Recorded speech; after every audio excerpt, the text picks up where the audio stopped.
प्रदेश के नगर विकास एवं ऊर्जा मंत्री ए.के. शर्मा ने शुक्रवार को गोंडा जनपद में प्रवास के दौरान मीडिया द्वारा पूछे गए सवालों का जवाब देते हुए कहा कि केंद्र की मोदी सरकार एवं प्रदेश की योगी सरकार मध्यम वर्गीय परिवारों पर ध्यान देने के साथ निचले पायदान पर रह रहे परिवारों की खुशहाली पर भी विशेष ध्यान दे रही है।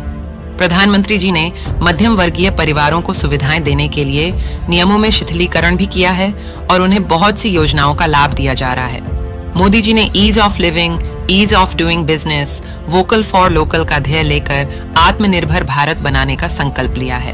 मोदी जी के प्रयासों से ही भारत की अर्थव्यवस्था पूरे विश्व में सबसे तेज गति से बढ़ने वाली अर्थव्यवस्था बन गई है। प्रधानमंत्री जी किसानों की आमदनी बढ़ाने का भरसक प्रयास कर रहे हैं। ए.के. शर्मा ने कहा कि प्राचीन काल में भारत आत्मनिर्भर था। कुटीर उद्योगों में छोटे छोटे सामान बनते थे। कुम्हार दिए बनाता था, मूर्तिकार मूर्तियां। गांव से लेकर शहर तक सभी के हाथों में काम था। कोई भी बेरोजगार नहीं था, लेकिन बीच में बाहरी आक्रांताओं ने हमारी अर्थव्यवस्था को चौपट कर दिया और हम छोटी छोटी चीजों के लिए भी चाइना पर निर्भर हो गए। पुरानी व्यवस्था को फिर से बहाल करने के लिए तथा सभी के हाथों में काम देने के लिए ही मोदी जी ने आत्मनिर्भर भारत बनाने का संकल्प लिया है।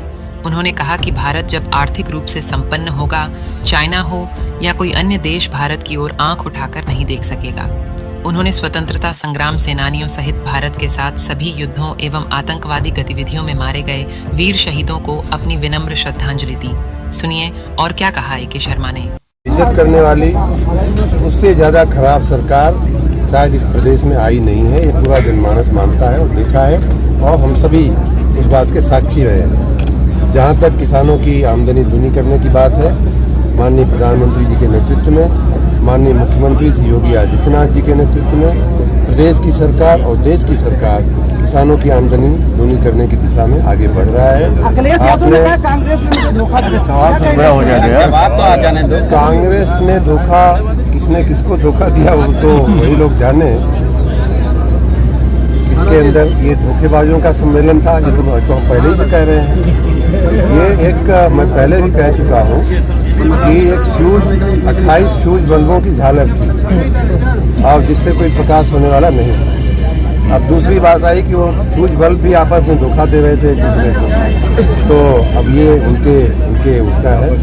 हाँ, हमारे चूँकि हम अवध क्षेत्र में खड़े हैं तो गोस्वामी तुलसीदास जी की एक चौपाई याद आती है जिसमें कहा गया है कि भगवान भले नरक का वास दे दे लेकिन दुष्ट का संग न दे, साथ न दे। बर भल बास नरक करता था, दुष्ट संग नहीं जनि देज विधाता। इस प्रकार जब विभीषण रावण को छोड़ करके जब भगवान राम को आता है मिलने, सुंदरकांड में चौपाई है, तब भगवान राम उसकी व्यथा सुन करके कहते हैं कि मैं जानता हूँ कि तुम्हारा जीवन कितना कष्ट वाला रहा होगा।